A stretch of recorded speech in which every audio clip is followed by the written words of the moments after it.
Well, good afternoon.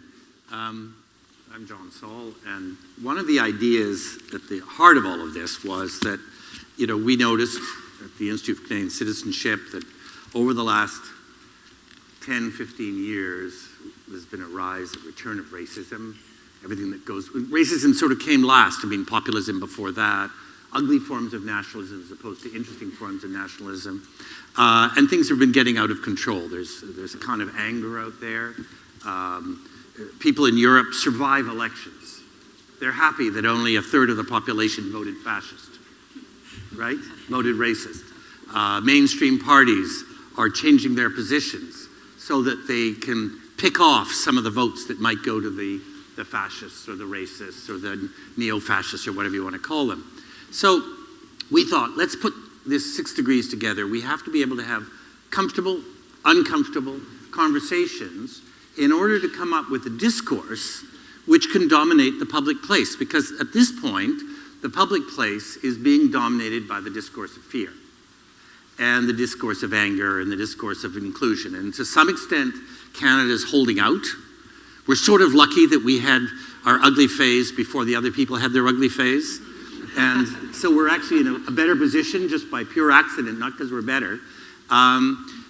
So that one of the purposes of this whole thing is to produce discourse, language, ways, ideas, practical things to do, but ways of talking. Because it is this discourse which is making people feel they can be rude, they can be racist, they can be angry racists, and it's justified because they're angry, right? That somehow they've been hard done by. So we had about 45-minute chat before we came in here, and I don't know if people kind of will agree, but in a way, it was fascinating this morning. And I think we all feel it was very valuable. There were the beginnings of people saying it ain't so pretty here. Here's some examples of real racism and real exclusion. There was a really great beginning of a conversation, which is a gigantic conversation about Indigenous rights and Indigenous people and the role that they should and can play. But there was also, and I think the comfort, discomfort, there was also, in my mind at least, a certain confusion, not in our brains, but in the way we talk about it, which is that, the European, Westphalian, monolithic U.S. model of the nation state is, hey, we all agree, we're all the same. There's nothing to be explained. I'm French, I'm English. There's nothing to be said, let's just get on with it. But that's built on 500 years of destroying and excluding people. As was said, it's built on 100 million people being murdered between 1914 and 1946. A massive civil war about excluding minorities and different opinions. So there is this really strange thing that here we are in this country, which we say in very different ways, but is essentially a very confusing place, on purpose, at best. And that diversity, that confusion, that uncertainty is central to our ability to live with each other. The admission that there are enormous differences, but that we can live together. There are some models maybe coming out of Indigenous peoples, the return of the voice of the Indigenous people to, when I say the return of the voice in a way that we can hear it, because we didn't want to hear it. And what we have to be probably very careful about is that, of course, we have the racism that exists in all those other countries and the exclusion, but are we actually coming at it in a way which resembles the way the Europeans and the Americans have come at it, or are we going to reinvent another discourse, another way of living together, and just say, we're not better, we're not smarter, we just have to do it differently in order to survive here? And what is that going to sound like? And it is indeed complexity, and it is comfort with discomfort. And in fact, you could say that places like most European countries are comfortable because they've excluded discomfort. And so we have to figure out a way to be happy with discomfort. And I think so. I think what we'd like to do is just sort of start off where we left off this morning, and maybe Remo would start us off with just, well, let me just read a quote, which I think is a wonderful quote. From a Persian Sufi philosopher in about 900 AD, Mansur al-Hallaj, from that religion which apparently is incapable of civilization, according to, the angry people out there. And he said, hell is not the place where we suffer. It's the place where no one hears us suffering. And so that's part of this living with discomfort, that we have to hear about the suffering, and we have to hear about the differences, and and last comment, and then I'll pass it to you, I think, is it's a very interesting fact that Indigenous people in Canada always begin their interventions by saying who they are and where they're from and describing their families. So that the racism, we all know that's unacceptable, but the idea of explaining ourselves, which is incredibly exhausting, even when it's got nothing to do with racism, is kind of interesting, and that is the Indigenous model, actually. Not justified if a policeman pulls you over and says, explain yourself, who are you? That's a completely different thing. That's racism. But, so I don't know, Remo, how would you start? Let's just go right into the kind of racism thing right away. No? I mean, is that a good place to start? Let's do it. I want to pick up from where June Francis left off this morning. I think that is about power, and it is a question of being at home. If we're really going to be at home, and all of us are really going to be able to be at home equitably, then we all have to be able to know that we can share power equitably.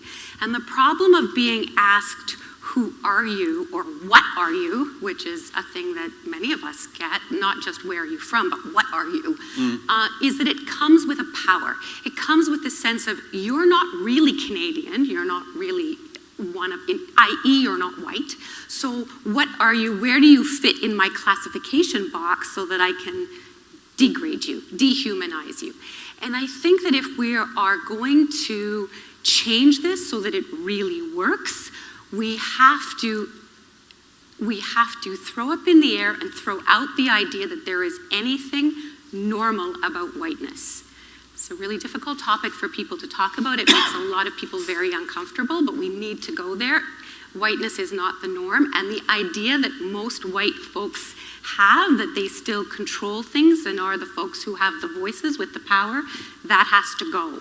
Otherwise, we're not going to get anywhere.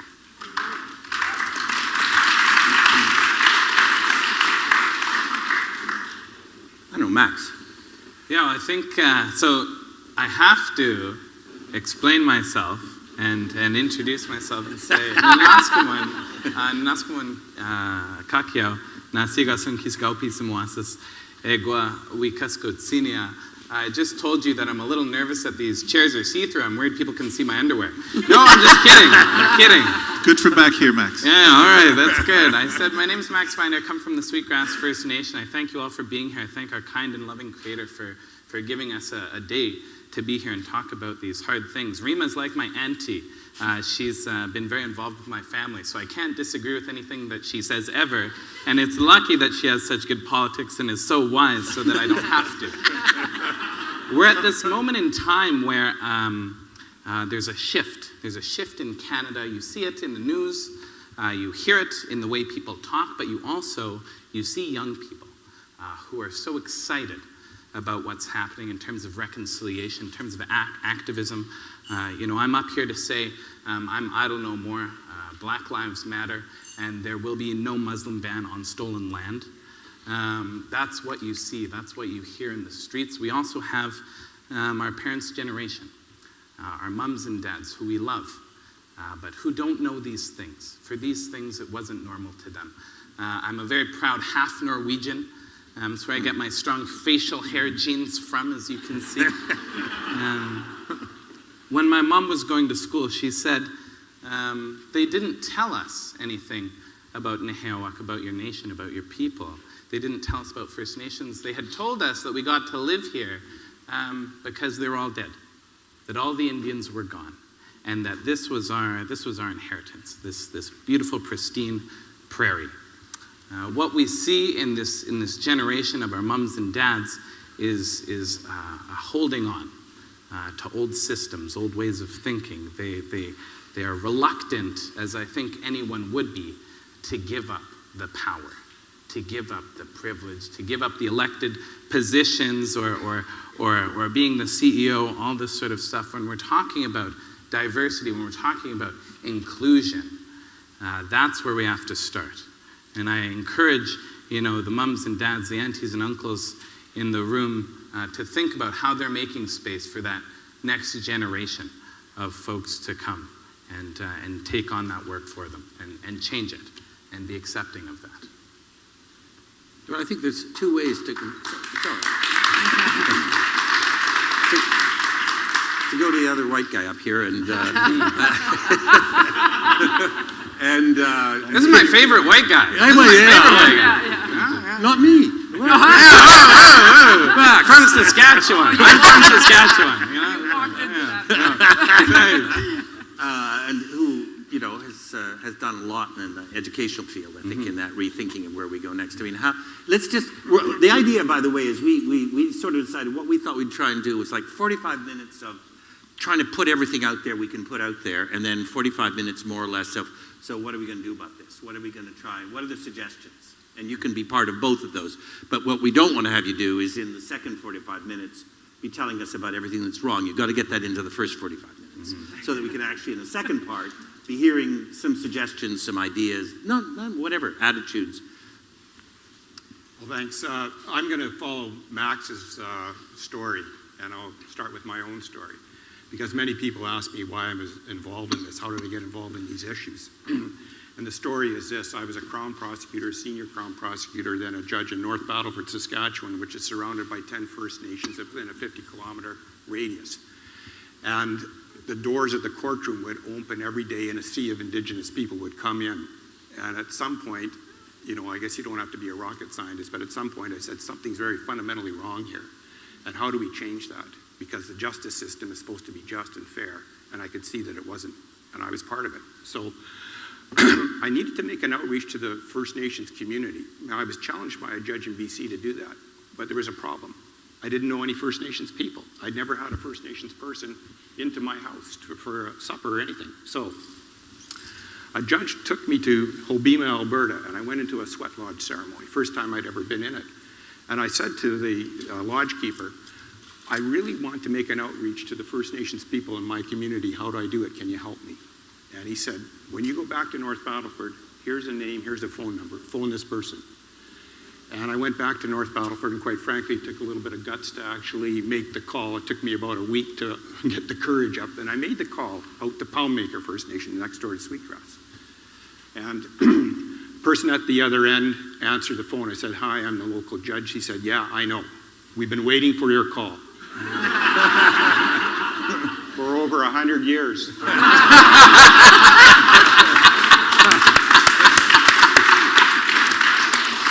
And he meant it. So that began the Tatusis family in the next door nation, the Cree Nation in Saskatchewan, to give me the full immersion program about Cree language, Cree spirituality, Cree worldview. And there's one thing that I've learned very clearly.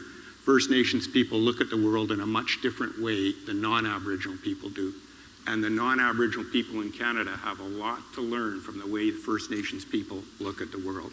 And that's a sad thing. On the other hand, the First Nations people are quite willing to share that. Very patient in doing so, quite willing to share it. I think in Canada we have this model of equality. That's our goal. That's the theory, but we're not hitting that theory very well. So as a practical solution, I say that we need to focus on educating Canadians, certainly in the grades K to 12, but all Canadians, on the concept of equity or fairness, because we'll never get to a true equality unless we really understand equity, and we're not there yet. So that's the way I would deal with that issue. That's a first investment. And there's... remember, we're going to do the solutions in the second half. Okay. Education is the engine of democracy, so what are you going to feed that engine with? What's the fuel? And I'll be quiet now. No, I mean, I think I just want to tease out, where we think we are in terms of what's working and what's not working, and how far we are along in the first half, and then move, And so, how would you fit into this? What's not working? Yeah, I mean, how far along are we in terms of the profound things that are not working on the Indigenous front? I mean, where are the motors of blockage? Right. I mean, you're sitting up in the near north. Yeah. We had this funny conversation. The beginning of the north. And here we are in the deep south, the deepest south in Canada, apart from perhaps Victoria, where everybody's convinced that they're speaking for the country, which they have not visited and do not know, and where they're structured. Toronto's worse. But Vancouver's not much better. And they're convinced that, that the solutions are here. And they really just don't know how it functions in 3/4 of the country. Right. Well, again, so going back to, we do actually, as a First Nations person and as Indigenous people, to understand where I'm coming from and what I say, you have to know where I'm from. And that is a classic thing. So what do I call home? So I'm Anishinaabe from the Sagamok First Nation, but my dad is an immigrant from Italy. So I've been on both sides. I'm on both sides of the fence. I say the best birthday present I ever got was the ability to tan. And that was really good. That was huge for me when I was a teenager. But, I ultimately chose the path of healthcare. So I'm a physician. And I think fundamentally, it was all starting to open to me when I realized that everyone made a big deal when you were a first. You were the first female graduate from UBC Faculty of Medicine, which meant when I went into medical school at UBC, there wasn't a single Indigenous physician in the province of British Columbia. And I like to think I'm young. I'm not talking about 80 years ago. Then the first female general surgeon in Canada. And the bizarre thing is that when I say that, if I said it to Max, he would be like, whoa. But when I say that, or it comes up in other audiences, in the general Canadian public, in society, they're like, whoa. And then you have to sort of reel them in, and you have to say, hold on a second. There was absolutely nothing special about me when I went to medical school. I was in with everyone else. I had great friends. I had great colleagues. And everyone was the same. And we all went through medical school. And we survived. And we got MD. Then I went into surgery. And it was, an interesting 6 years of surgical residency. But everyone was the same. Like, we had to learn the same stuff and do the same stuff. So what's different about that is that if I'm the first, it means that what is happening to our education system, that when you go through, it's this filter. And it's not a filter where you can make a cup of coffee out of, where there's lots of water flowing down and it tastes good at the end. And it is like, it stops. It's like the cup of coffee where, when you use the grinds too much, when you're on a tight budget and the water goes in and doesn't move, there's these bottlenecks way upstream. And so when I started working, law was way ahead of its time in terms of how do you build that power? How do you get the Indigenous voice to the table? Well, how do you make it there? Well, you create choice, and you create choice for our youth and for our Canadian citizens. And how do you do that? Well, you create those opportunities.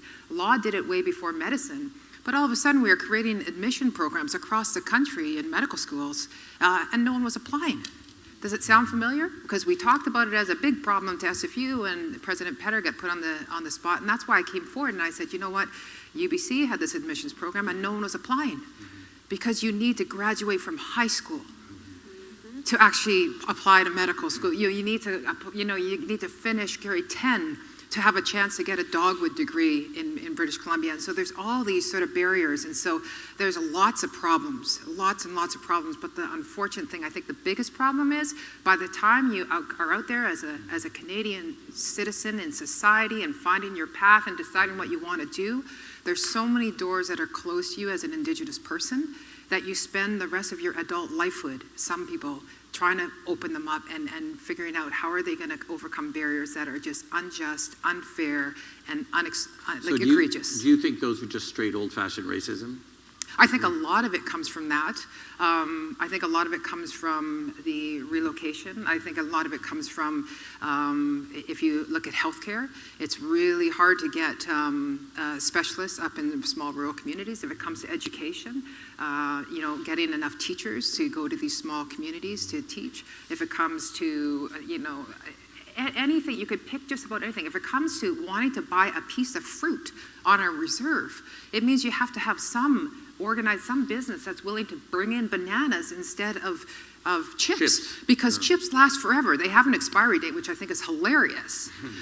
But they last forever, but the bananas are just too expensive. And so you can say that they're brilliant businessmen and they're brilliant corporations, but if you just spend a day on an average reserve in Canada, and you are surrounded by barriers, that you need a very, very good piece of optimistic pair of glasses. And I think the thing is that I think, Max, I agree with you. I think we're on the stage where the youth are expecting something different.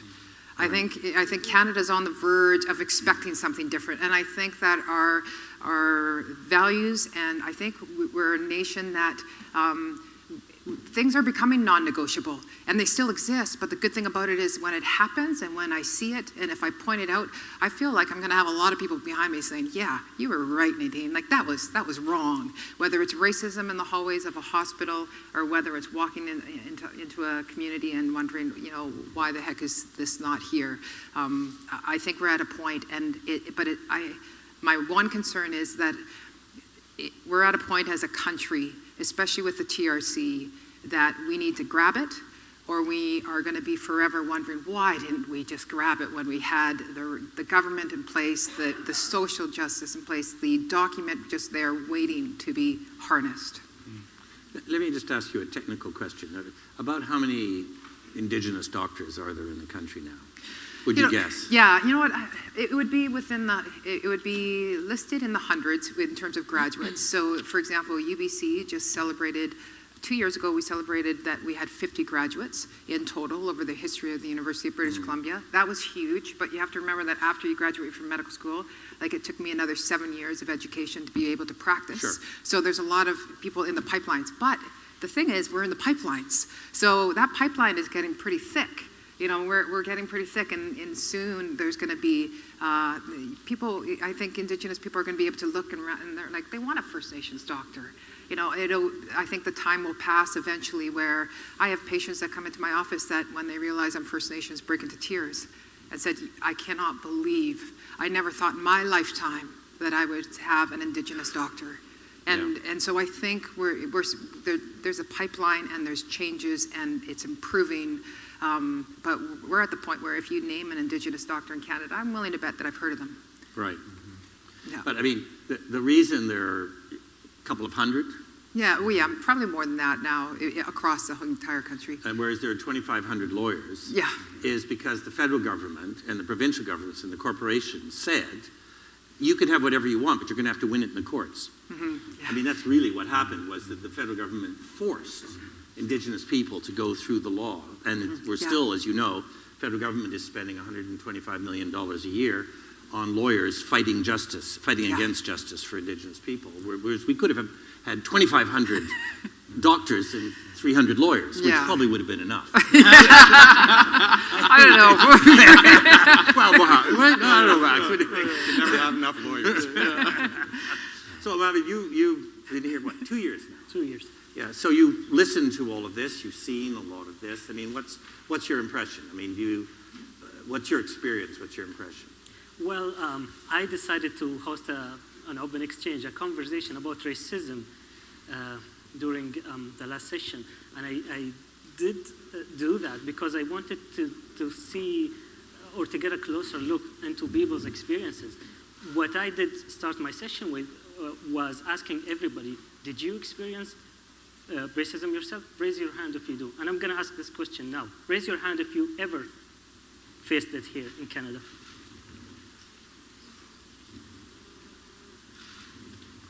And that was similar to what I found during my open exchange. About 40% of people say that they did experience Canada. I do have personal experience with it, whereas when I first came here, I did come here 2 years ago as a refugee from Syria, and I was faced with many challenges at the same time. And I was trying very hard to cope with them. So I still remember my first landlord or landlady in Canada, and how when I had to move in, she kept the deposit, the security deposit, because the Canadian government gave it to me, without realizing that actually refugees take loans to cover their security deposit, their travel expenses, their medical checks. there is some missing information that leads to a lot of prejudice. And I did find out from my experience and from listening to other people's experiences that racism is only what surfaces. It's only what we see from a whole spectrum of hatred, a spectrum of prejudice toward the other. And I think what we're trying to talk about here is why do we assume sometimes that there are some people from a specific or particular ethnic background or religious background or are incompatible with our society? Why do we have a problem with accepting the other just because they are different? I try my best to track the whole conversation back to its origins, and I really think that we are dealing with a colonial history, both here in Canada and outside of the country. Let me just share with you my own homeland, Syria. Right after the war between the Allies and the Ottoman Empire, Mr. George Sykes, the English, and Mr. Biko, the French, sat down and had coffee or tea, I don't know, but they decided that they are going to break down the area and draw imaginary lines, and they told us, this is your nation, this is your home. Are you home? I don't know, but it's been, after a few decades, the nations that they designed for us collapsed. We couldn't really sustain it because it was based on a lot of wrong ideas. And it's also here. We have a very complicated history that has a big colonial background to it.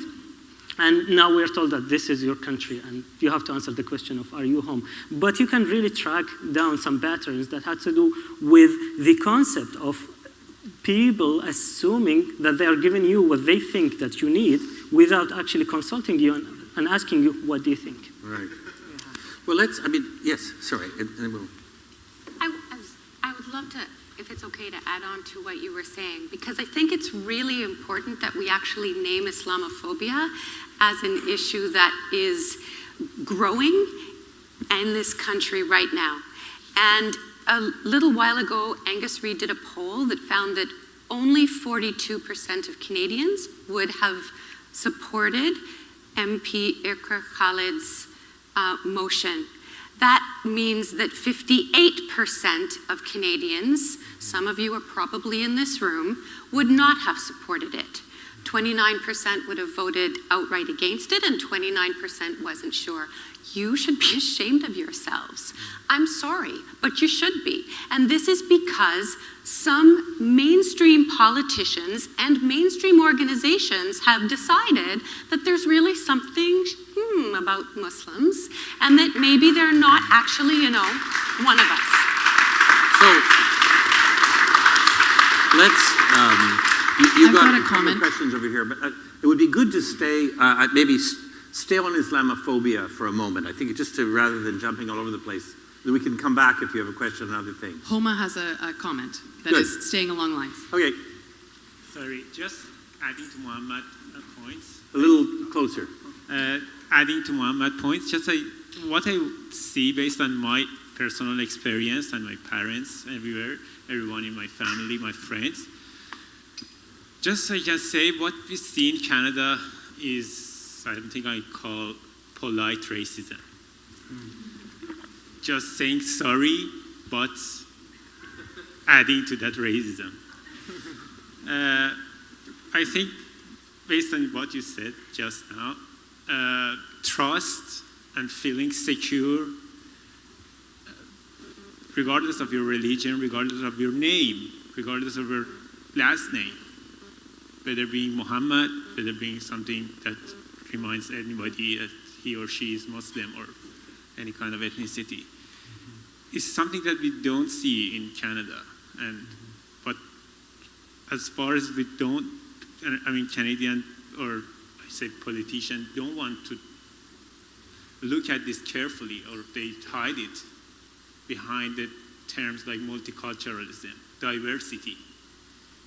And just don't want to measure that, how they have contributed to this. Not just saying we have a decent immigration system, we have a good multicultural, and we have a successful immigration system. These are not things that are not, these are not measured, but year and year we see that more racism behind terms that are accepted and fed into society. Just I want to add this to your points. Thanks. So, I mean, it would be interesting just to, on the one hand, there's Islamophobia, which is, as we know, has a, I mean, there's a long history, but there's also the short history, which is the last, 20 years, with some real bumps like the Twin Towers, being an excuse for people to say all sorts of things. And then there are the longer established racisms. But is there any other comments on Islamophobia at the moment? We've got a couple here. Darcy?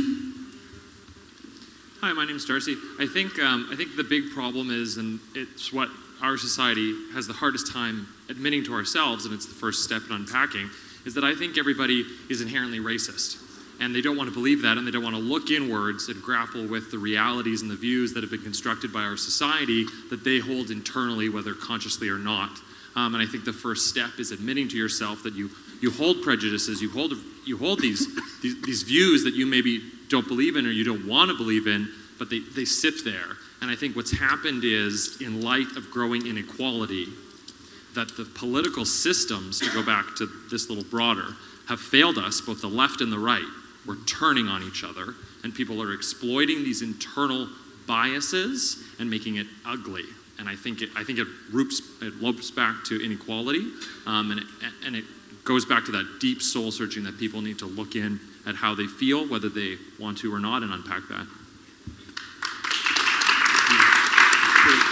Is there anybody else on Islamophobia? We have one more, and then we. Oh, here. We're going to go back to Okay, when we're perfect. Let Mohammed throw in Great. something here. And then Yeah, we'll- just talking about Islamophobia, I want to highlight another layer of the misconceptions about it, and it's not a new discussion to have, but it's surfacing because of the political atmosphere that is happening around us. And I really want to, expose the fact that many people would have pre-assumptions. I still get it, like whenever we want to go out and have fun, I get the question, like, do you drink? I mean, you're a Muhammad, so, people would assume that you don't drink. They don't let you express yourself and order a drink or not.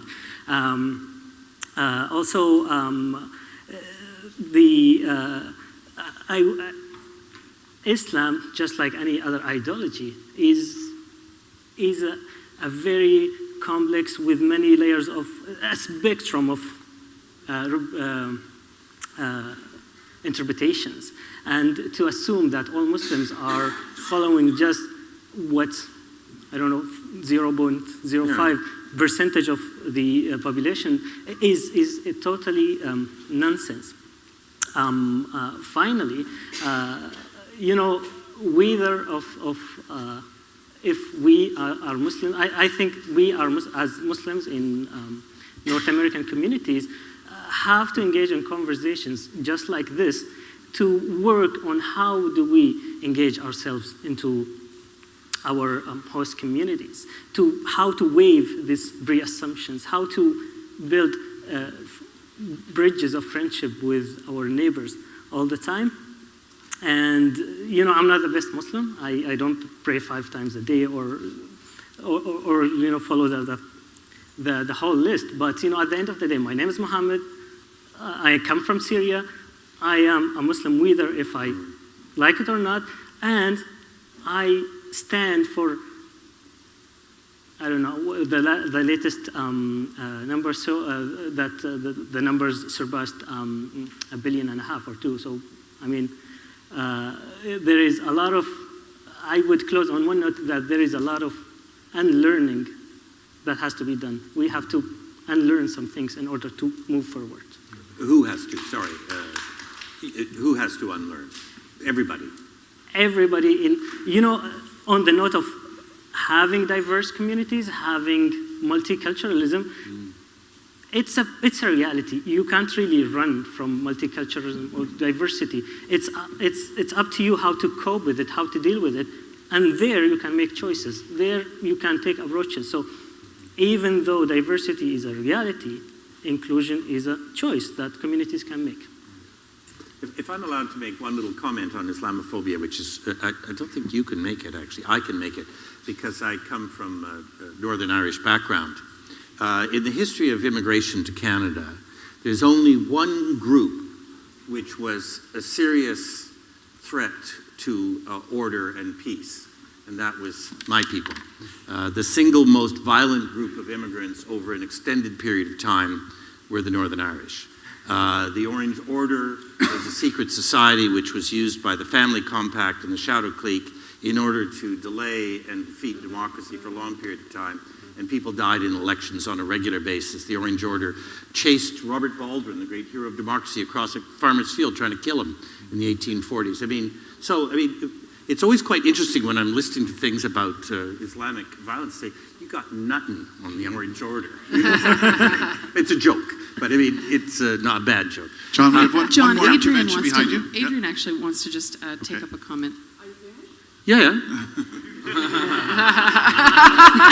Active listening, Adrian Clarkson, everyone. I didn't want to interrupt him. And I wanted to pick up on what you said over here about people being racist inside. And there's no question that in the heart of human beings, there is darkness. All religions recognize this. They're based on the fact that human beings are not good inside. Otherwise, what would religions have to do? So that is not our problem. We are not going to change people inside. But one of my favorite authors, Hemingway, who was certifiably a literary prodigy and genius, because he wrote one of the greatest novels in the English language when he was 23, and it was published when he was 25. The Sun Also Rises. I reread it every year. I love it. And in it, somebody behaves, punches somebody else out. He's the boyfriend of Brett. And Brett says to Jake, her other boyfriend, I couldn't believe that Robert behaved so badly. And because he went to Harvard and he was a nice guy, etc. And Jake says to Brett, everybody behaves badly if you give them the chance. So our institutions, our democratic structures are set up so that people will not be given the chance to behave badly. And it is our business as citizens and as people to elect people who will not allow us to behave badly. What you want to believe by yourself and maybe with a little coterie of friends in your own house under your influence, that's your business. But once you are dealing in the public sphere as a citizen, you have to behave well if the structures are right and we have voted for them. Thank you, Adrian. And John, in fact, we have another intervener who would like to speak about institutionalism as well, so I feel like maybe this is a good time, Melody. Yeah. So I'm Melody Ma. I am an activist for Chinatown in Vancouver to protect it from cultural erasure. I want to talk a little bit about institutional racism because it is still alive and well. And I want to talk about a personal story that I went through going through Chinatown where I experienced that. So as you know, in Chinatown, there's a high population of English as second language citizens and a high population of senior citizens that are Chinese. And the city of Vancouver has open houses for new developments that affect these seniors, that affect citizens who live in this community. However, the city of Vancouver doesn't often offer translation of their English open house notices to Chinese. And in fact, I have to protest on Twitter in order to get notice that these notices weren't being translated. And at one point, I actually had a city employee, a planner, who tweeted back at me saying, bilingualism is hard. And the surprising thing about this was that this person wasn't white. He didn't come from a Euro background. He looked exactly like me. He was Chinese. right? So it's not about your skin color anymore, but rather institutional racism, and it's not intentional either, but these systems that we have set up that are Eurocentric, that has forced us to think about systems and processes in a certain way, and to move forward, we have to go beyond that. So, Charlie, I think you've got somebody. I have 3 or 4 over here, John, but did you want to pick any of that up before we move? No, unless somebody here would like to pick some of it up. Maybe you want to pick up on that on stage? I think it speaks for itself. Yes, it does. I don't think it needs to be. All right, this but then I gentleman think first. soon we're going to move to just trying to weave together ways of dealing with it. Yes. If I could, then I'll do 3 quick ones over here because we've had some people been waiting a long time, and then we'll make the turn in the conversation.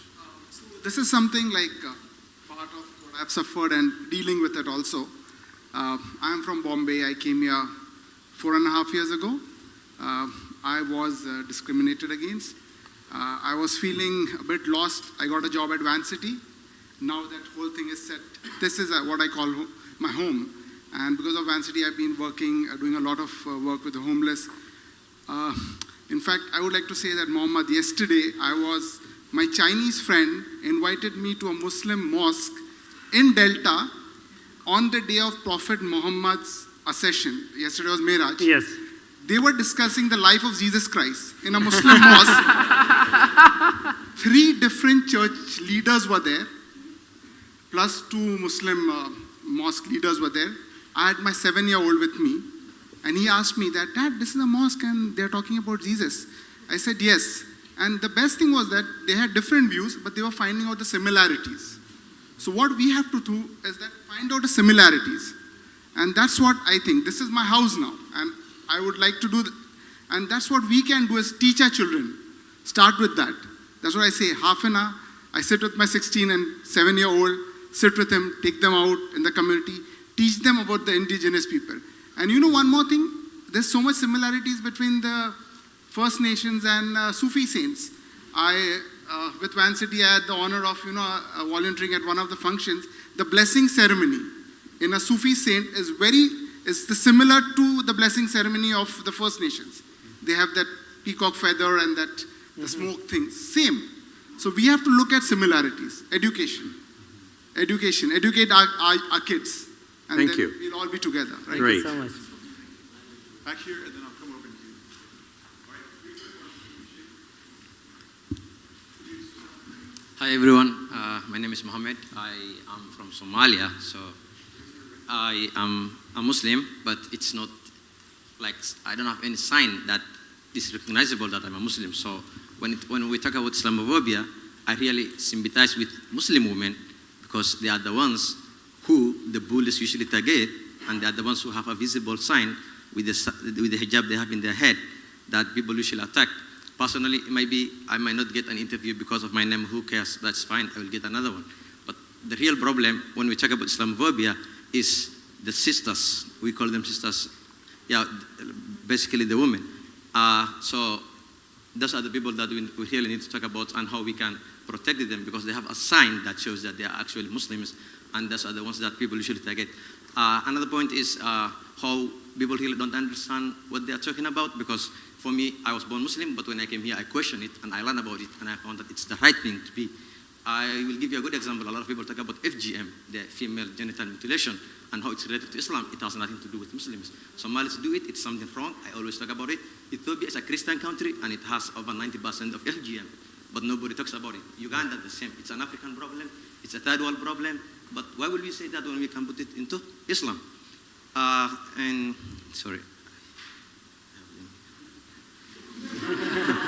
Okay, lastly, brevity. Lastly, I would like to sum up with a saying that the Prophet of Islam said 1,600 years ago, 1,600, when even slavery didn't start. He said, a white person is not better than a black person, and a black person is not better than a white person. An Arab is not better than an Arab, and an Arab is not better than an Arab. And that's what guides my life at the moment, and that's how I treat everyone. Thanks. We've got Tina and then Jorge over here.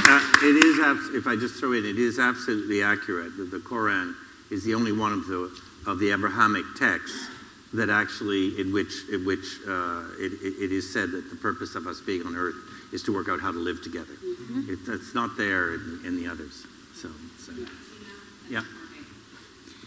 Hello, my name is Tina, and what I think we're speaking about here is very important, but there's one ism that's missing, and it's ableism. We haven't spoken about people with disability or diversability here. We have these big, beautiful screens, and there was not voice to text for those people that cannot hear, or for the elder that was here that was hard of hearing, or also people with English as a second language. These seats are small. We're no one big welcome to this event. Bad backs. Or also, I know some people where these bright lights or this dark room would be really overwhelming for them, or this big group. And perhaps the suggestion that people can stand up and walk away and stretch their legs and all of that, there's small things that we can end up doing to make this a more welcoming place. And institutions a more welcoming place. Thank you. Thank you, Tina. Jorge? Okay, thank you. I appreciate everybody's comments. I would just address one from what was said, and I really love the story.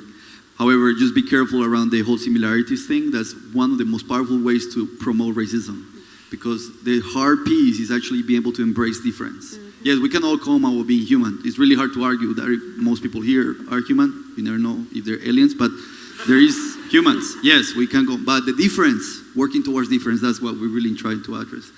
And I wanted to add a piece, and I really have learned quite a bit of indigenous people. I came to Canada as a refugee a few years ago, and I came with the idea of like, oh, Canada, respect, stuff like that. Many people from refugee backgrounds come to Canada initially being very thankful. And there is very little conversation on how Canada's implied involvement of producing refugees. And we are often, I almost feel we're forced to always be thankful to Canada, to be loyal to the Queen, to be grateful and come to work and be a good immigrant. That's a very, very powerful piece of racism in this country. So within that, the question, and I would really appreciate if I can hear some comments from the people on the color thingy, that the circle, that we talk about colonization beyond this border. Colonization didn't happen between the British, French, and the indigenous people in this land. Colonization happened around the world. So really want to address the point, something that Mohammed raised, and how today many immigrants and refugees who come to this country to only be part of the settler system. And very few of us are allowed or given the chance to question that dynamic and question the opportunity to actually join and decolonization struggle of this country. For example, so the question of indigenous and the Canadians, like the conversation of reconciliation, was that even a conversation, or was that what we were imposed as Canadians? Because I didn't hear, I have a hard time hearing the leaders of the federal government who started that conversation of reconciliation without even acknowledging justice. Where is accountability of how Canada was formed?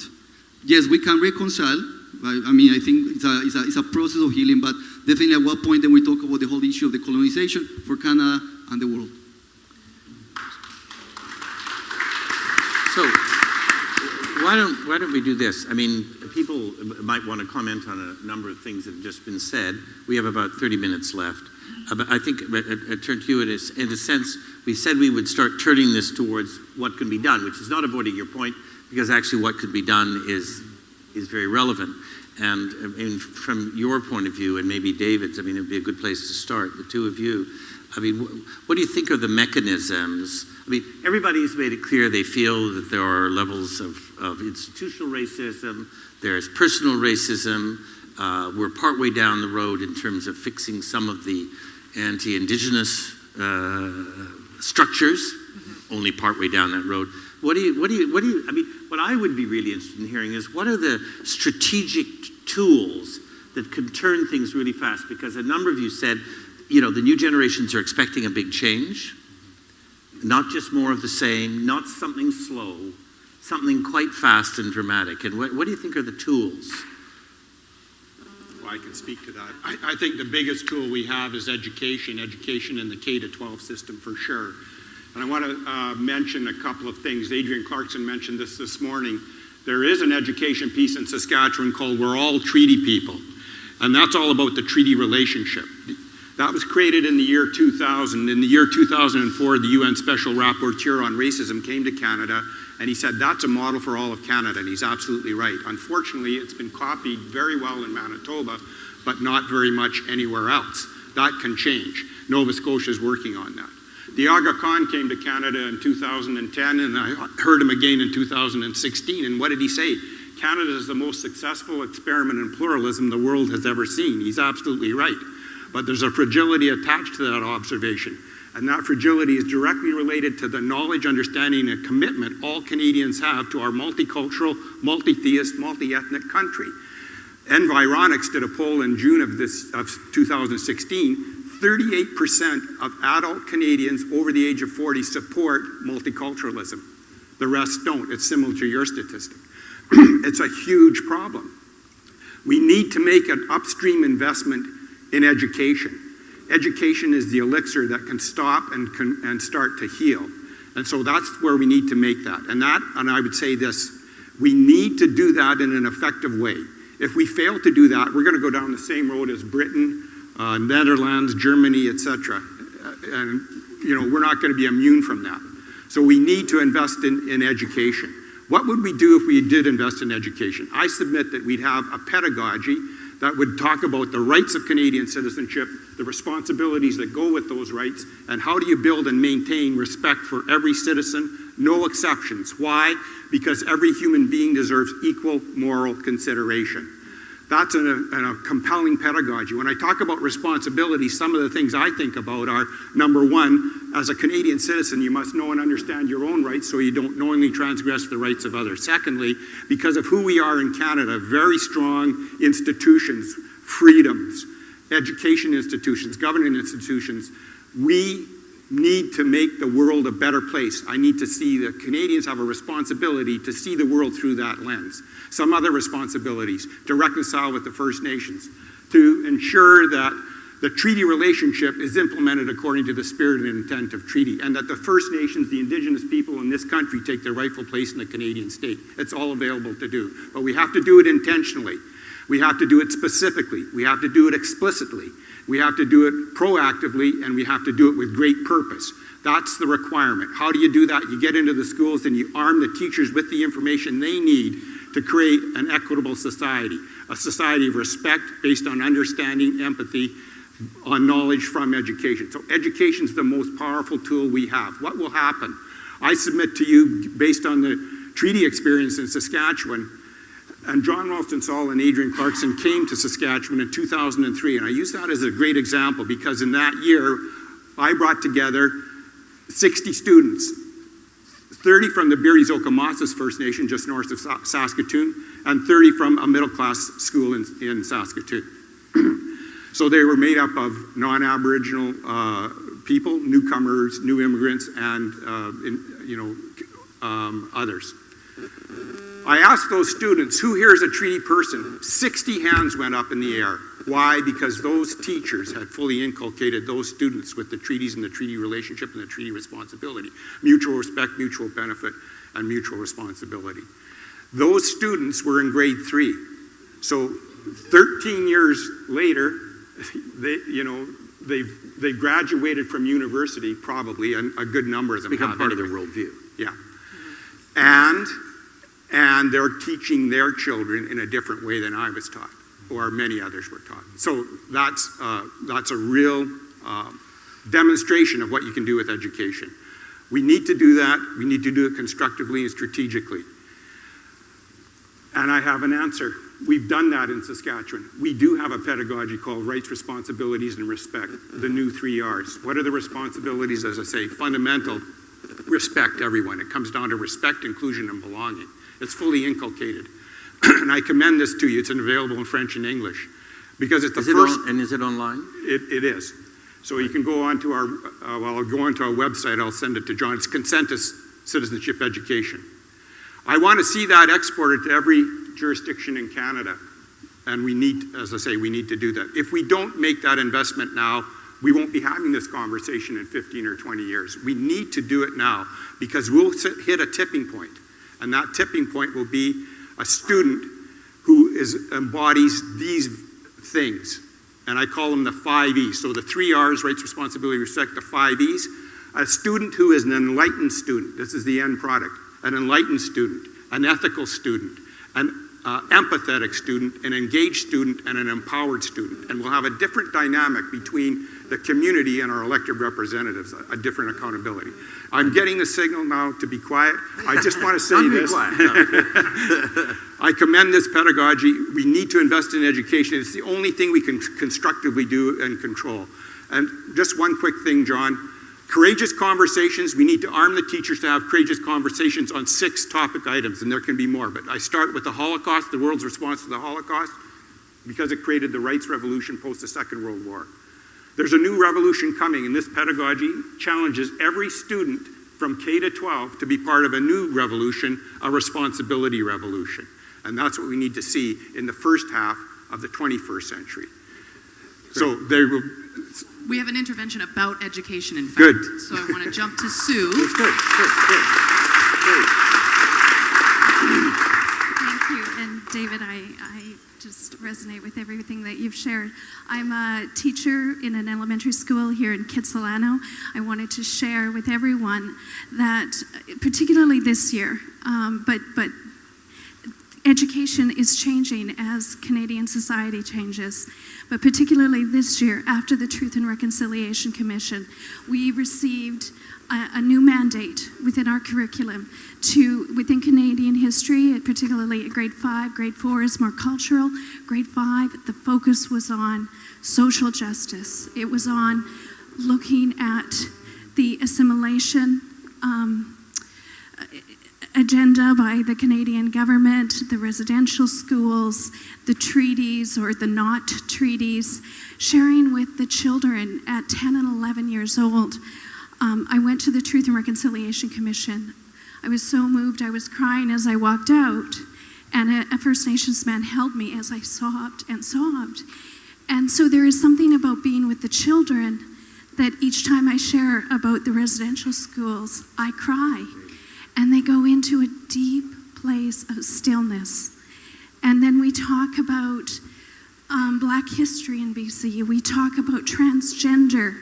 The children today are so open and longing and receptive. Their hearts just open and they rejoice when all of these issues are brought to them.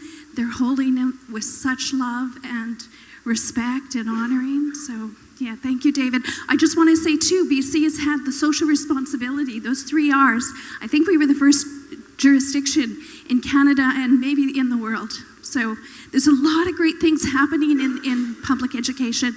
Come on into the classrooms. I really invite you. Yeah. Can I make a comment? I really respect the professionalism of educators in this country, and I put a lot of stock in what they can do and what they do. And this teacher exemplifies exactly that. I failed to mention one quick thing as well.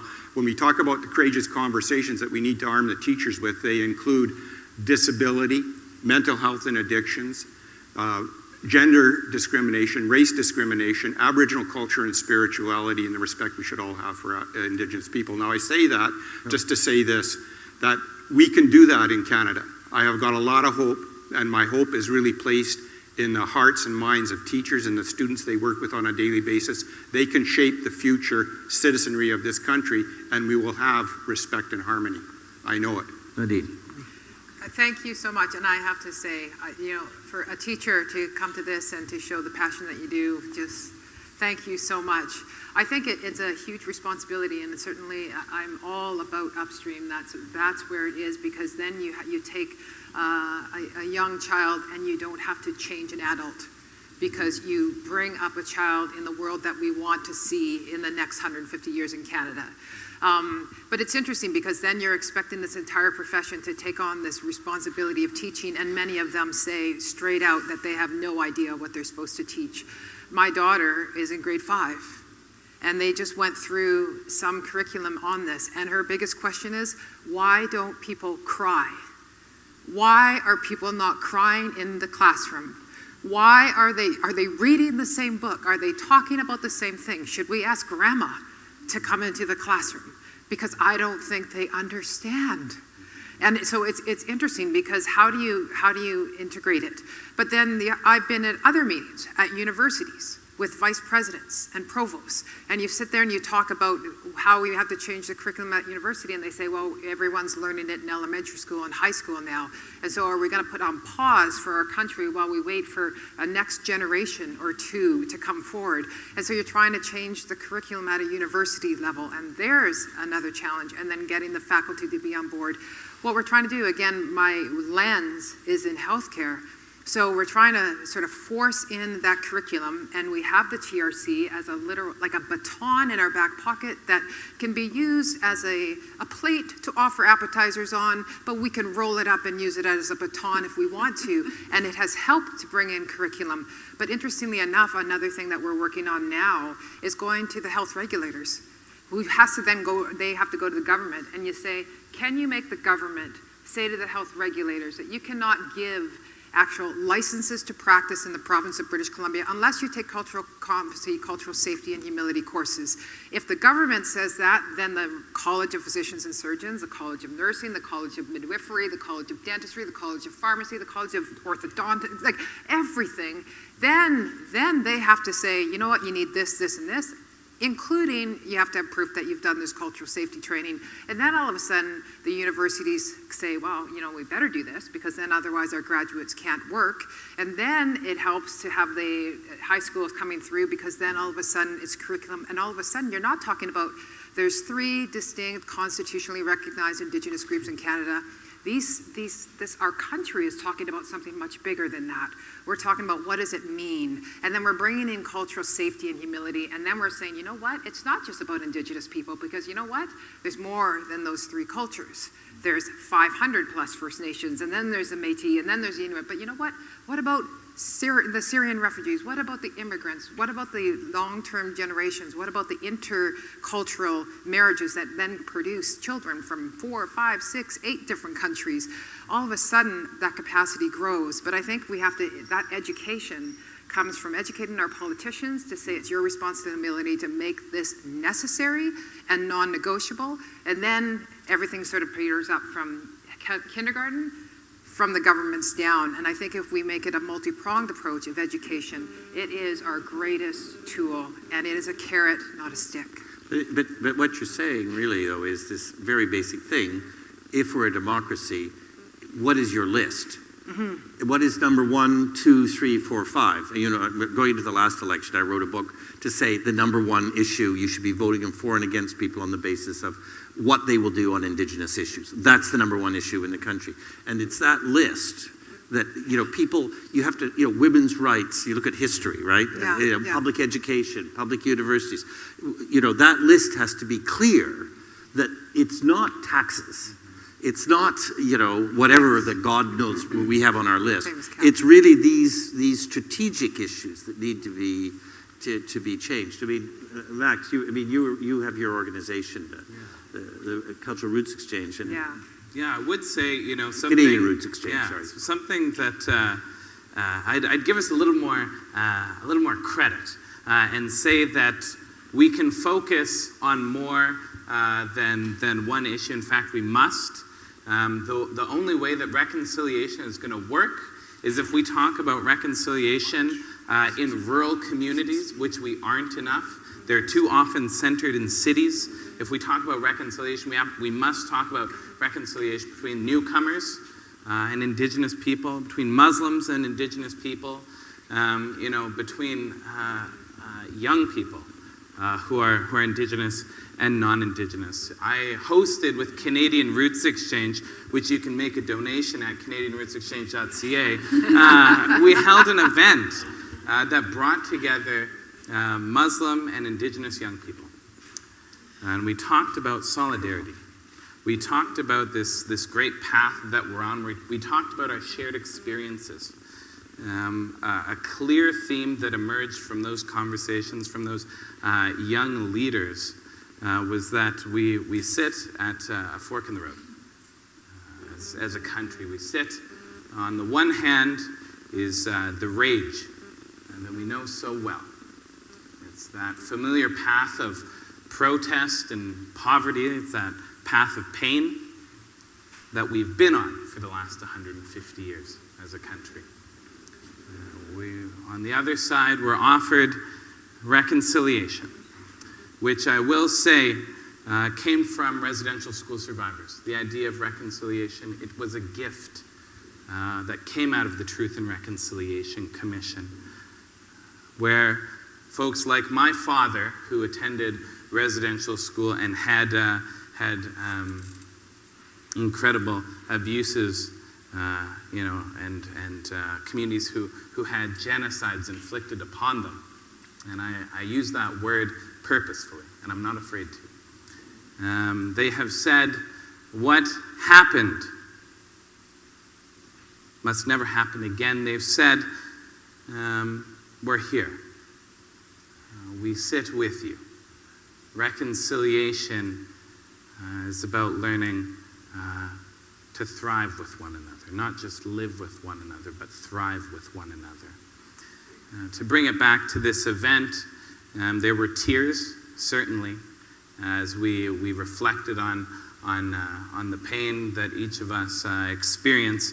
But more than anything, there was that sense of hope, that idea that when we come together, when we work together, when we begin to understand each other in every way, in the spiritual, the physical, the intellectual, all of these things, that's meaningful reconciliation, and that's when we get to go down the path of reconciliation.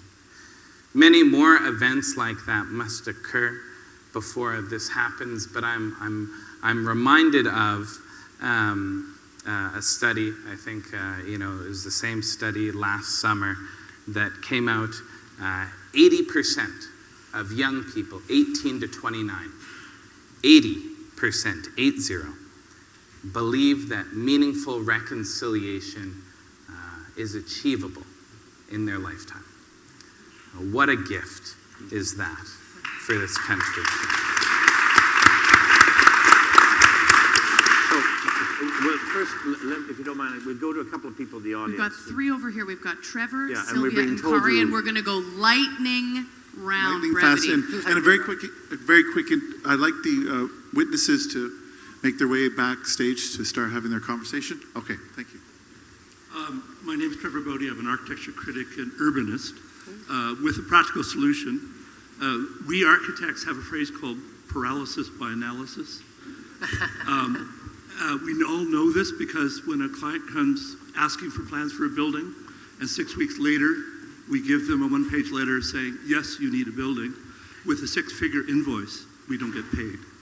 So here's a simple proposal to put paid to this afternoon. The largest potential sites of development in the city of Vancouver are controlled by First Nations. There's the Heather and 33rd site, there's the Foot at Burrard, and there's Canada's most valuable single piece of real estate at Jericho. These lands are proceeding not under the rules of urban planning because they're exempt. So there's a great deal of fear and trepidation on all sides about how do we make new homes, new city building in a new way. And no one knows how to proceed. And it's being dominated by public relations, not dialogue. I propose to the Vancouverites in the room, and indeed to 6 Degrees, that working on the specific problem of how to build 1/4 of all the new homes in Vancouver the next 10 years will occur here. If we can find a better way to work and think together, I think we can do much better than slick glass towers with sculptures in the lobby. Thank you. Thank you, Trevor. We have Sylvia, brief. I'm Sylvia. Am I on? Yes. I'm Sylvia, and I'm the blonde-haired, blue-eyed mother of Indigenous children that I raised in Sartlik First Nation. So I have 2 points. One is being the blonde-haired side, and I really relate to you. You are so like my children right there. With the hope that this young man has, I have that hope because I have the same kids. But My people that were on the side of watching me raise my children, I have to say, are not like this group here. They're in denial of their racism. They really, truly are. You scratch the surface, and you don't have to scratch the surface very far, and you have this special, special case of racism that Canadians have. And I don't think that we're going to go very far until we actually expose that in some, and they don't like it. They don't like it. But I loved what David said about education, treaty, rights and title and all that. But I just got to say what my youngest daughter says, Mom, to be an Indian, that's what she would say, to be an Indian is a political statement. All I got to do is say I'm an Indian and bam, I get hit with benefits, with rights, with land. She says, I'm out at a pub and that's what I get hit with. So she says, yes, we need to educate Canadians all about that, but the more Canadians are educated about rights and title and benefits, and she says the more political they are, and I become a more political person. She's this beautiful young woman that gets hit with that every time she goes out, and the more Canadians know that that's what it means to be Aboriginal, is rights and title and all these historical wrongs and she says, no, what we need is to know each other. They need to know our hockey players. They need to know me. I'm a nurse. They need to know my daughter. She's a dancer. We need to know each other as human beings because somehow Canadians don't get it. Indians, taken advisedly, I'm saying that, but that's what she says, are humans. They aren't a series of things they need to be educated about all our rights that actually just cheese everybody else off. So that's from her. She'd be happy I said that today. Thanks. Thank you, Sylvia. And Kari, brevity, darling, brevity. Brevity. My name's Brevity. I guess one of the things that I thought wasn't really talked about at all today was capitalism and its relationship to environment, housing, displacement, slavery, the Site C Dam, sugar, cotton, coltan, blah, blah, blah. There you go. Yeah, I just like for somebody to speak to the role that they think capitalism has in this world and how it can be shifted. John, do you want to address that, or do you want to take a couple more? Brevity, John, brevity. Okay. I mean, I don't know what to say. I've written a couple of thousand pages on the subject. I don't think this is the time for me to do it. I mean, I think it's a very, very, how societies function. At the beginning, I talked about there are models, the Westphalian nation state. There are all sorts of assumptions in societies, and those assumptions are not discussed. There's always been marketplaces. What we have now is a very different kind of marketplace. And we're not having very serious discussions about how the marketplaces have been changed in the last 40 years. I can't do it today, but I think, I think that conversation is actually happening, strangely enough. It doesn't seem like it's happening because things seem to be going backwards in various countries, but actually there's a far lower level of buy-in to the assumption that it has to work that way. The real risk is people falling back on the old, and then they have a model of socialism. So you're just back to the old Manichaean for and against. It's really the necessity of inventing new balances. And I think, again, these ideas of, for example, Indigenous philosophy that include a celebration of the group and a celebration of the individual at the same time, which is actually in our Constitution, strangely enough, almost by accident. It's very Indigenous. I mean, these are very interesting methods for doing it differently, but you have to take it into action, and that's the hard part. John, three very quick ones from this end, and then you go. Where are you? Oh, there you go. And then about 4 or 5 minutes to wrap up. Yes, sir. So it follows similarly to the last question. So very briefly, I was thinking of Dr. Caron's comment. I was a medical doctor that graduated from U of T a few years ago with 3 queer students in the class, 1 black person, and no one who was self-identified as a First Nations person. About 20% of our class had parents who were physicians. Say that again, sir. In my medical the last school sentence. class, 20% of my class had parents who were physicians, and it was picking up on the comment of income inequality. Now we have a system that may not work for certain people, but works very well for certain segments of our society. And so the comment really was trying to pick up on that and saying that when we're thinking about economics and capitalism, that I think it was something that we didn't discuss a lot today, but I know that in healthcare we always focus on as being the biggest determinant of health and who's getting money and who's getting income in the society. Yeah. Well, and if I could add, the extent to which families in which somebody has a serious illness, everybody knows that the sick person and their family have to become the key advisor, because the complexity of the healthcare system and the pressures on it are such that if the family isn't able to take it on, they're going to be at a disadvantage. And so that's where your upper middle class group gets the advantage, because they have more time, more education to take on this role of guiding the patient. Is that right? I think I'm saying that. Yeah. My name's Kat. I'm a UBC student.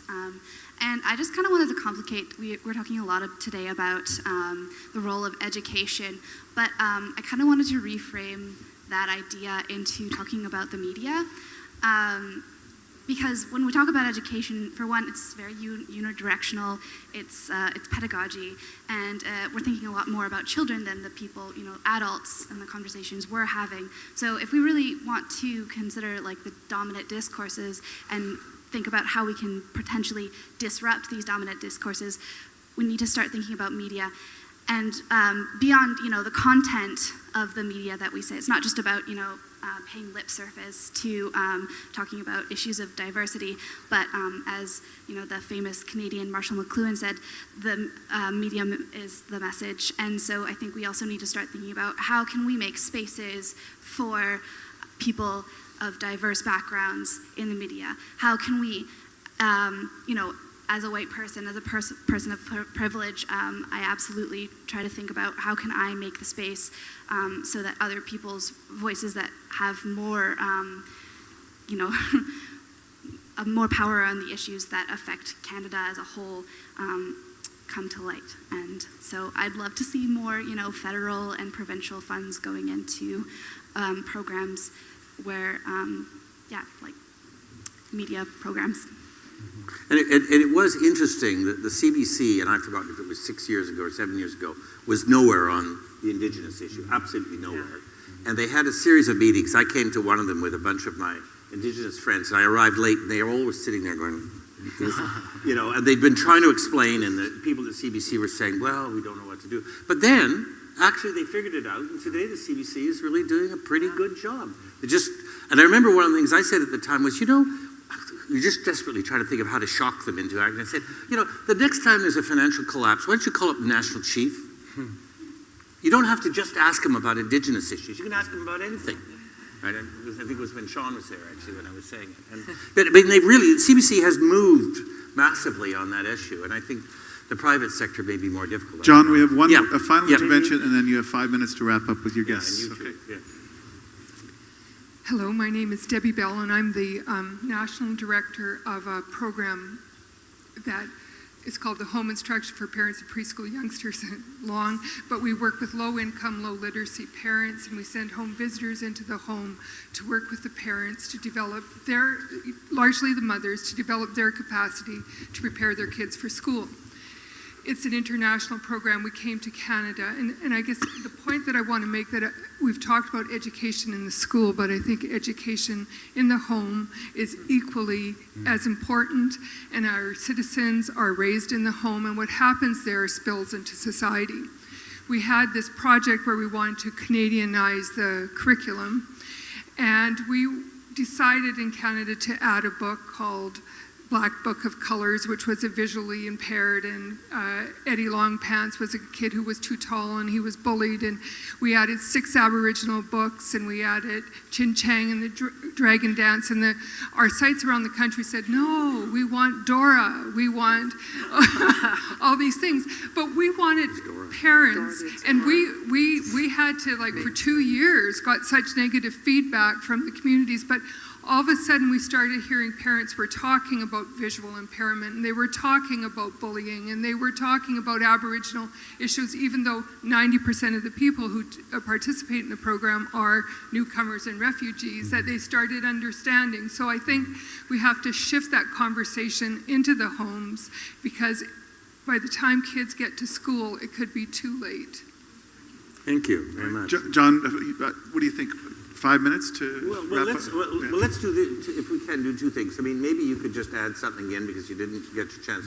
And then I think we should try and force ourselves to go around really fast and say something we didn't say about what you know, I know you've already said it's education, but just something that's the strategic mechanisms. Maybe, you know, if I may build on that, I do agree with you, and in my opinion, I also agree with you that education is the most important answer to this question. But it's also, we can break it down to different levels. So it's also the personal choices that we make. It's where we bank or where we invest our money. It's where, or it's all about how can we introduce inclusive initiatives. We have amazing Vancouverites here in the room that have taken a leadership role in terms of providing inclusive solutions to this question.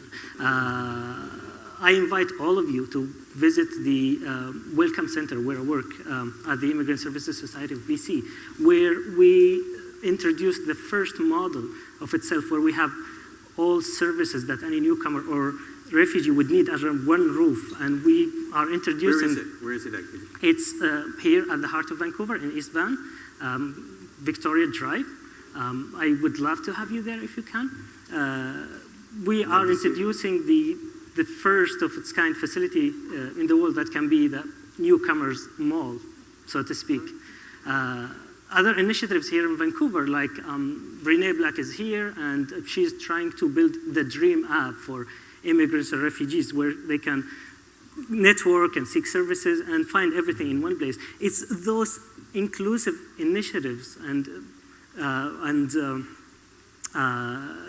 personal choices that we respond to this question. We cope with our diversity and multiculturalism with innovative ways, with creativity in doing very good on many levels and unfolding many layers that are acting as barriers to getting there. Yeah. So I'd like to pick up on some things that you said that I think are really important. There's some things that you all said. I think these conversations are absolutely critical because maybe there are folks sitting here who see the world slightly differently today. And maybe some of us who have had our thoughts reinforced and broadened. And I think what we have to realize is we have enormous power as citizens and communities to push. And we have to hold not just our politicians, but all of our institutions accountable.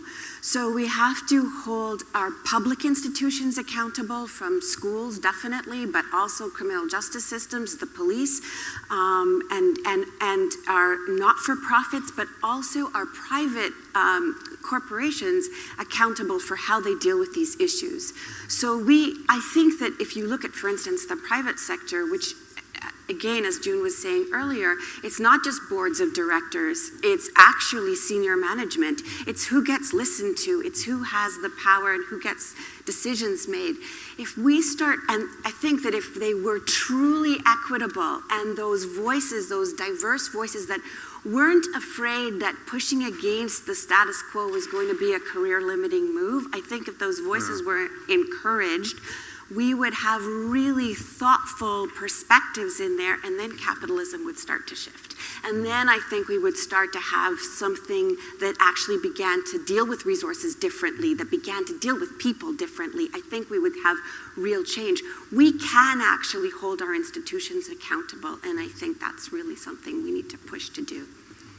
Yeah, and there are, I mean, what's interesting, and it's, you know, going back to, it's June, right? Yeah. Yeah. She's not here, but she was. What she said, I mean, I think you know, we see with the 6 degrees and the ICC that there are private corporations that have actually, you know, forced themselves to put in place diversity councils, which actually meet regularly under the CEO and try and figure out, what do you do? How do you do it? What, you know, one which, for example, when it's looking for young people, really smart ideas, the entire competition is blind. You don't see, you don't know the name, you don't know anything, and the result is about 70% of the people who win are new Canadians. You know? because they've removed that barrier, which is the name visible barrier, which people may not even consciously realize their racism or their exclusion or just looking after their own sort of thing. But so there are all these technical ways that some people are picking up. Do we have to pass a law that says that every major corporation has to have a diversity council? You can't force small corporations maybe to do it because they can't afford it, but medium, big ones to do it. I mean, I would also argue they need to go a lot farther than diversity councils. of course. No, I'm just thinking of one tiny Yeah, example yeah. of, yeah. Now, any other thoughts that people want to throw out? John, do you think we could do a lightning round with our guests and just sort of a single comment, maybe something you haven't said, something you'd like to reflect, and then we want to send these fine folks off for a very quick refreshment so we can come back for our witnessing. Should we go around this way? Start with you. Sure. I was sort of looking at it and hearing today, there's some examples that are for solutions that are long term and ones that are just like right now, this is what we need to do and we need to implement it across country now sort of thing. And so I was thinking of, I love quotes, and so I have 2 quotes I'm going to share with you and then pass it along. I think for short term is that this is a major issue, and just by the passion that you're hearing in the voices from the audience and the fact that it's that everyone's here today, it's massive, and you cannot cross a chasm in 2 small jumps. And so at some point as a country, we need to just take a running leap and realize that what's on the other side is better. And we're great now, I think, as a country, but we can be better, and we need to take that running leap and address these issues. But there's long term. And we're not all going to be able to take that jump. And the quote that I love there is a Greek proverb, and it's, "A society grows great when old men or old women plant trees in whose shade they know they'll never sit." And I think at some point we have to realize that as much hurt as there's been and as much the challenges that we're putting out there, whether it doesn't matter who we're talking about, whether it's youth or the older generations, whether it's immigrants and refugees, whether it's Indigenous or Canadians overall, we need to pick a seed that we're passionate about, pick it and plant it, and be part of watering it and taking care of it and nurturing it, and know that it will be your children or your children's children or 7 generations from now that will benefit from it. But trust that we're a good enough country that we will benefit from it. Miigwech. I'm going to cheekily once again encourage brevity. I thought it was pretty brief. David. Right. I think there's a lot of hope. There's a lot of hope in this room. We do have to recognize, in fact, that we are the world's success in pluralism. We've got a lot vested in it. A wise philosopher once said, the extent to which we've been successful in multiculturalism in Canada is directly related to the investment we made. I don't want to mention his name, but his initials are John Ralston Saul. And so we need to continue to make that investment. Thank you. We must celebrate our successes.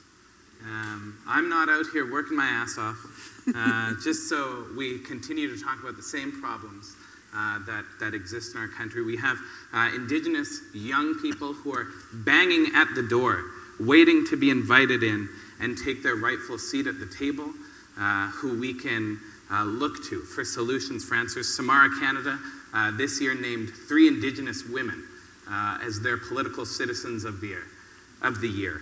That's the trend for Canada. That's what Canadians have to get used to, and I'd encourage you all to join us in seeing that promise, seeing that potential, and working with Indigenous youth.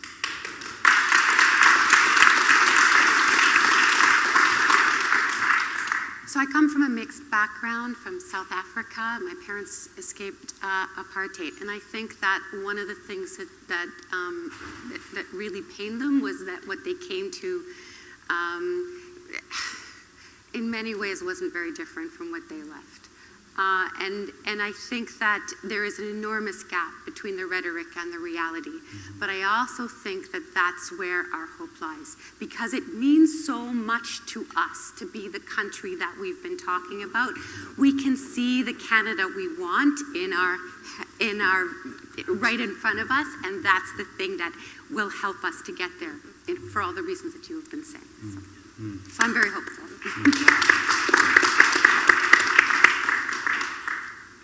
Well, I want to end on one note, which is I'm really happy we're having this discussion. It's much needed.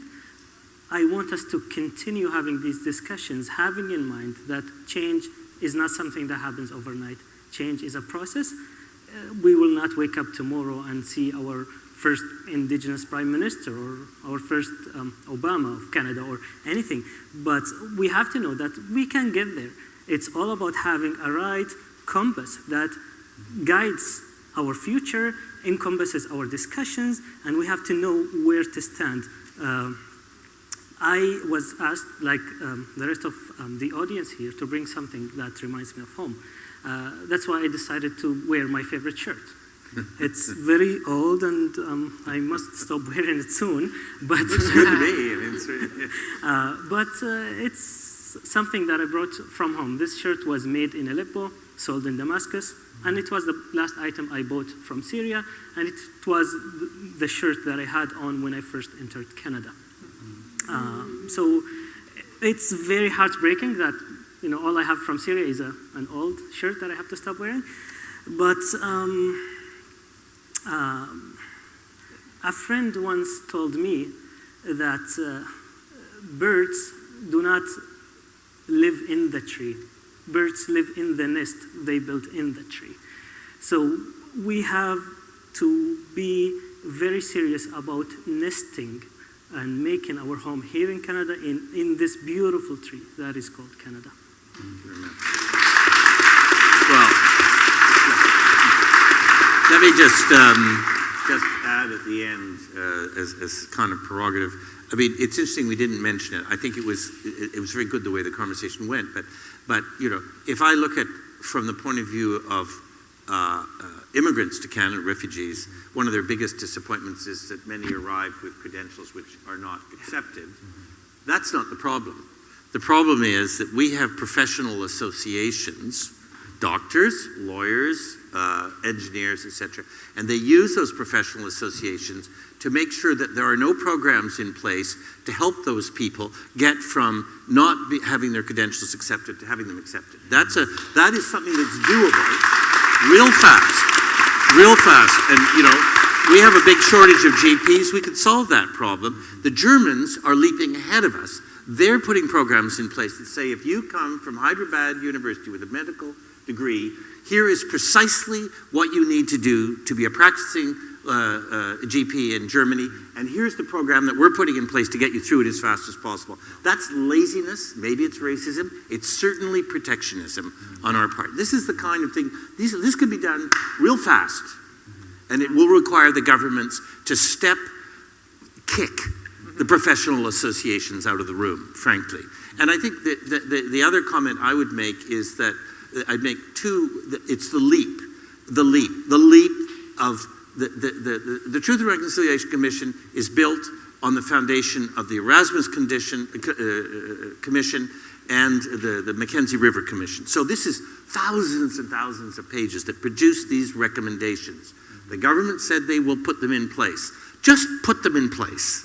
Make the leap and see where we are after it's put in place. Last comment, I actually, and you all heard me say this in various ways, I actually think we have a real advantage. Some of it we've already taken advantage of but not admitted, some we haven't, which is that Indigenous people have a philosophy. Richard Atleo, I thought, was beautiful, and he's a great, great philosopher, one of the greatest in the country. Have a philosophy which is not the European philosophy, which actually is very appropriate to what we're trying to do here. So everybody who isn't Indigenous has an enormous interest is seeing that these indigenous ideas of how people work together and have multiple personalities and have overlapping loyalties, et cetera, et cetera, et cetera, that these are pushed forward because these are roads for all of us to accomplish the sort of things which I think everybody in the audience has been talking about. This is not romanticism. This is reality. We've been dealt a very fine card in spite of the horrible things done over the last 150 years. And that card is indigenous philosophy and ways of doing things. And we have to learn how to be, through humility, to ask. We've already been offered it. People like Richard Atleo come and they write books and they say, here it is. So it's not about stealing it. They're offering it. And we have to have the courage and the intelligence to say, enough with Burke. I mean, sure, you can read Burke if you want. You can read Rousseau, you can read Kant. But this stuff is really, really interesting for the kind of society we're trying to build, I think. So, Rich, thank you very much. Thank you. I want to say thank you. Thank you so much to Nadine, David, Max, Rima, Mohammed, and of course, John.